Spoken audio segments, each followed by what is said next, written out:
It's Friday! Welcome everybody to another episode of EM Performance Instagram Live. And tonight I have got a special guest for you. No other than Bill Toomas from CJ Pony Parts. I hope you guys are super excited because we have a lot of really cool stuff going down for you. And it's going to be your opportunity to ask as many questions as you want. So let's get rocking and rolling. I'm going to say a quick hi to everyone that's already hopped on, but we're going to get Bill on right now. We're getting Bill. What's going on, Joe? We got everybody on. All right, Dom's on. There it is. How's it going, Bill? What's going on, man? How are you? Doing fantastic, man. Super excited to have you on tonight. I've been waiting for this, man. Making me nervous. It's all good, man.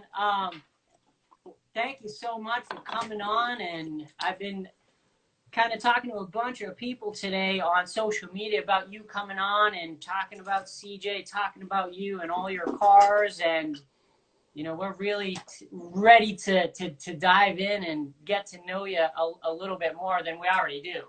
Oh, dude, I appreciate you having me. I mean, this is cool. I'm used to not used to a live camera, but we'll see how it goes. Try to keep my language to a minimum. Well, you've done so much for us in the community with, you know, we'll talk about this, all your how-to videos and all of your content. You do so much for us. And I know everyone's going to start, you know, talking about that, how awesome you are. And you really are a great person. You've contributed so much, you know, to us. Thank you. I appreciate that. Can't thank you enough, man. I appreciate that. Cool. So what we'll do is we'll run the play like normal. I have a bunch of questions for you lined up, nothing too crazy, but some of the questions, you know, as a consumer, I'd want to know about you and, you know, your builds and things like that. And then we'll do our best to answer some of the questions from the viewers. Sure. Sounds good. Rock and roll. All right, cool. So we'll start right at the top. And this is a question I was thinking about earlier, and I'm like, I didn't know the answer to, and I think a lot of people want to know too, is how did it all start for you in the Mustang world? Like, where did it begin? Where did that bug come from? Wow, how much time you got? We got an hour. You know, people have asked this before, and I've never been able to pinpoint it exactly. I bought my first Mustang when I was 14. Wow. It was actually my second car, which is funny. Me and a buddy had a business painting chimneys, and I saved up enough money, and I bought a Volkswagen Beetle. Kept that for a little while, and me and my dad were at I think it was a place called Zern's. It was a farmer's market. Okay. And we're leaving, and there's a pizza shop next door, and I saw a red 69 convertible. And I'm like, what is that? I got to go look at it. Like, I just saw the car, fell in love with it. My dad's like, it's your money. If you want it, I'll buy it. You can drive it home. So I'm like, I want it. Buy this car. It was a big block 4-speed, which it turns out in the convertibles, like, ultra rare. Ultra rare, yeah. No idea. I think they made like 15 of them in this combination. But wow. Brought the car home. You know, Dad's like, you're not driving this. You're not, you know, you're too young. Of course, I went out for a few rides when I wasn't supposed to, but I drove it a few times. And once I got a little closer to driving age, realized the car needed a lot of work. And at that time, I didn't know how to do anything. And I got a quote from actually Glazier's Mustang Barn, which is still in business to this day, to get some work done to it. Just couldn't afford it. So ended up selling it to a guy, and he fully restored it and may still have it to this day. And that was my first Mustang, and I've had 56 others since then. Wait. You said 5.6?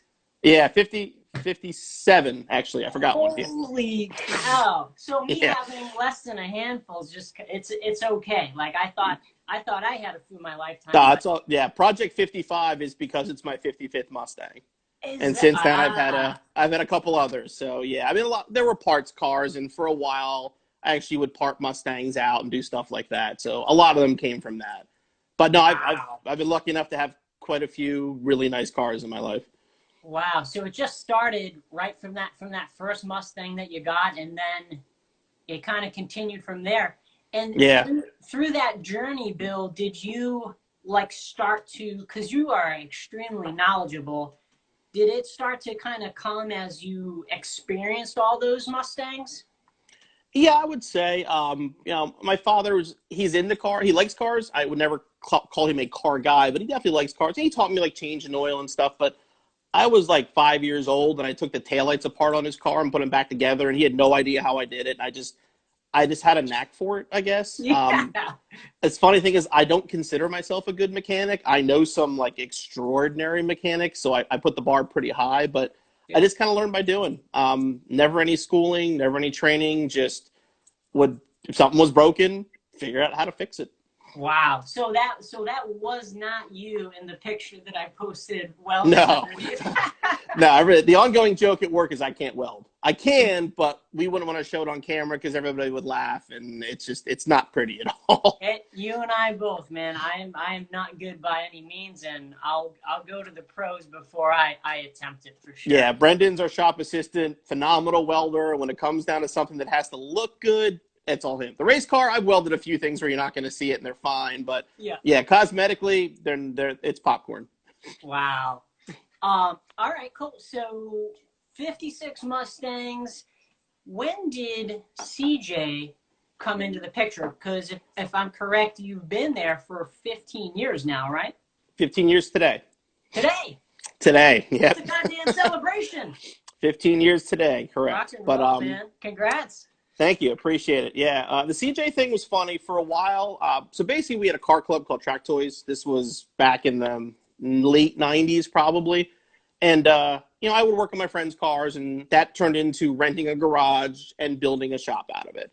Yep. Unfortunately, I got sick. I got pancreatitis. Had to close the shop, and kind of went through a rough time from like '04 to '05. Really wasn't doing anything. Didn't know what I wanted to do, and one day I'm at work and I found a CJ catalog, and I was just like, "Huh." I'm like, they're in Harrisburg. I bought stuff from them. They're only a couple hours away. They're not that far. I'm like, I'll Yeah. give them a call. I'll see what they have to say. And called up, and I got at the time the manager Scott Wagner answered the phone, and he's like, "You know anything about Mustangs?" I'm like, "A little bit. I've had a few, and at that point I'd been in a magazine or two, and I had Yeah. a small following of friends that kind of knew what I was doing." And I'm like, "Yeah, Mhm. I know a little bit." So he's like, well, "When you came out for an interview?" I'm like, "How about tomorrow?" So I went out the next day. Told Wow. my wife, I'm like, "Hey, we're going to Harrisburg for the weekend." So we went out, did I interviewed, and I got cold feet. It took them about a month to convince me that I should come work for them, and then one day I just realized it was the right thing to do, and that was 15 years ago today I started. Wow. Yeah. So you got the call back and they're like, let's rock. What was your initial position? So sorry about that. So when they brought me in, I applied for a sales job. I'm like, oh, selling Mustang parts. This sounds cool. And I started in sales. And let me tell you, sales is a hard job. It is harder than you would think. Everyone's like, it's the dream job. It's a lot of work. It's Not for definitely my everybody. hats off to my sales staff. I mean, what they deal with on a daily basis, it's not easy. So Yeah. I did sales for about a year and a half. And Okay. at the time, I started helping out the shop manager. We had a restoration shop at the time. We did performance work, restoration work. So I started helping him with billing and help getting the right parts for the right cars because he's a guy named Brian, really knowledgeable on the classics. Wasn't into the new cars like I was though. So I Mm-hmm. kind of was able to share some knowledge with him, and ended up taking over the shop when he left, and I did that for say 5 or 6 years, probably. It's insane. Like there's people out there that are getting into it, and then you have people that like myself have been doing it for a little while. I still reference those videos because sometimes you haven't done that in a while and you want to make sure you're doing it right. If you want to hear something funny, I reference my own videos. I've done things that I'm like, I forgot how the hell I did this, and I'll go back and actually watch myself and be like, oh yeah, that's how that comes apart. Wow. Yeah, yeah. It's really weird watching yourself on camera, though. It's Yeah. extremely Well, it's weird, but you've done so many now. You're a natural with it, I appreciate and it. you know, I think one of the questions that the people, us, want to know is what does it take to make a high quality video like that? Like we see everything that goes into it, And for me, it's like, oh, damn, like that was kind of put together rather easily. But I know there's a lot of hard work that goes behind it. What's that like? There is, and it's a team. I mean, and we joke about this at work all the time because it's like I get all the credit for the videos, but it's behind the scenes. They're the guys that make it look good, make me look good, make me look like I know what I'm doing. Sometimes it's Yeah. a little questionable, but no, we've when it first started off, it was me and one other guy. It was me and a guy named Layman, and he would shoot and he would edit and he would post the videos and he would handle all that, and then we go back to the studio and do it again. Now we've got a couple different teams because we do Jeep videos, we do classic Yep. truck videos as well. But the Mustang team, mostly it's me. My videographer's name is Justin. He shoots and also does a lot of the editing. And then we have Jordan, and Jordan he does like the back. Him and Ryan do the back behind the scenes stuff, along with Steve, my other editor. Those are the guys that kind of take the raw footage, make a finished video, which is a process. I mean, it takes some serious computer power to make these things. We're shooting in 4K, so it's pretty legit. And Yeah, everything is crystal clear, and it's a process. And like I said, the guys I work with, man, they're the best in the business. They really are, and they make me look good. wow. Brings me to what people want to know, and this is typically, what we dive into is, I know you guys most recently did a whole bunch of stuff with your teal fox body, which Yes. I'm a huge fan of because I have a teal fox body myself. But I wanted to talk a little bit about your three Mustangs that you have now. Okay. So you have you daily a GT350. Yes. Yes. Well, I daily a Crown Vic, but oh, okay. I do have I have we actually did a video on it for fun one day, but I have a 2003 Crown Victoria that I drive every day. But yes, my main Mustang driver is a GT350. Wow. Okay, that's the main one. The Fox body, and then you have an SN drag car. Is that right? Crimpstang, correct. Yes. Can you just tell us a little bit about those cars, especially the teal one? I want to hear a little more about. I know you did a video on it, Yes. on the 55 and stuff like that. Tell us a little bit about how you enjoy them, who gets put first, things like Which that. one gets the garage space? Yeah. The Shelby's my newest of the three, actually. I've had that since right around Christmas time, somewhere in Yep. that window. I love it. I've never had one before. I've driven my friend's Shelby before, and it's just a great car. It sounds good. It drives comfortable. It's not. I mean, it could be dailied if you wanted to, but the car just makes all the right sounds. I love the sound of the flat plane crank. I have a Corsa double X pipe on it, and it's just on it. The guy drove it. The guy who owned it, Wow. it was his daily driver. He drove it, but it was stock. It had an Yeah. ignition system on it and a set of Flowmaster mufflers, and that's all that was ever done to it.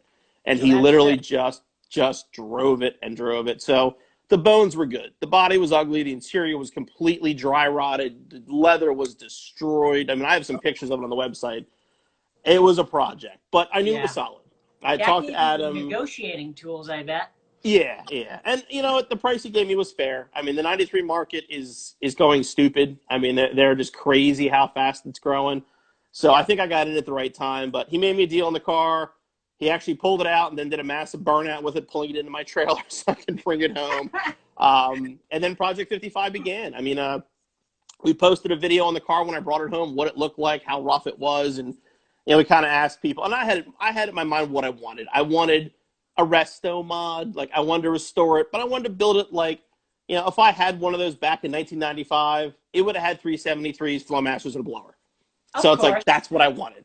I wanted something period-ish correct. So that's where it came from. We started building it. Reached out to a couple vendors, some companies we dealt with. I mean, I don't want to forget anybody, but like TMI, Vortec, Flowmaster, Ford Performance, Bear Brakes, Ibach. We told them what we were doing, and you say Teal 93 Cobra to a Mustang enthusiast, and they're like, "Oh yeah, we're on board. What do you need? We'll hook you up." And we started getting some deals on some parts, and the build just started rolling. There- And I'm thrilled with how it turned. I actually drove it home tonight from work. I'm like thrilled how it turned out. Really? What are Man. the car it's an amazing car, and I know a lot of people have seen it, and if you haven't, you guys got to check it out. What are your favorite modifications on the car that you've made? What are I really like that. What is that to you? That's tough to narrow down. My absolute favorite is the Heritage Vortec. Just the sound. Yep. I had Vortex back in the day, and the first time that engine fired, and I just heard that thing whining away under the hood, I'm just like, yep, big smile. This is what I wanted. This is what I envisioned. And, we did an old school Ford Performance camshaft in it, nothing crazy. And it just accelerated machine, built me a solid motor. I wasn't looking for big numbers. Yep. To me, this car was about the feel. I Yep. wanted it to feel like a Fox body. I wanted it to feel like, to have the right blower sound, that right lumpy camshaft, that's what I wanted. It's like, oh, you could have done a stroker. You could have made more power. You could have done this and that. It's like, yeah, I could have, but I didn't want to. I built it the way I wanted it. And I said, I turned the key and that thing fires to life and it lopes and that blower is just screaming away under the hood. And I don't even care if I'm driving. I'll sit still in the driveway and just listen to it. I love the way it sounds. You know what, Bill? You couldn't have said it any better. Everyone that comes on to this show, we feel the same way. It's how you build your car is, how it ends up making you feel, and sometimes people are like, I want mega horsepower. And some people are like, I want original. And some people are like right in the middle, but it's all about how the car makes you feel at the end of the day. And that's exactly what this car is. I can, not to say relive my youth, but yeah, it's like going back in time. And I've got cassettes in the holder in the middle from the retro meet, and it's got a big subwoofer in the back, and it's got an amazing sound system in it. And we'll crank some '90s tunes and go for a ride. And it's a time capsule from some days. It's a smoke show. It's a great looking 2019 Mustang GT. Yeah. So we got the car done. We took it to SEMA. Ford loved it. They were thrilled. And then I was like, well, you know what? Now we got to drift this. Like, I'm not building a show car. We're going to say it's a drift car. It's going to get drifted. So we started trying to figure out what to do. And my buddy Steve Gellis put me in touch with Jonathan Nairn Racing. And we met at Ponies and the Smokies last year and started, we became friends. We started talking a little bit. And I'm like, he's a professional drifter. I'm like, hey, you want to drift this thing for me? So we're in the parking lot down at Long Tube Header CPE down in South Carolina. He comes up, he jumps in this thing. He's like, yeah, let me get a feel for it. Tears around the parking lot, figure eights around us, like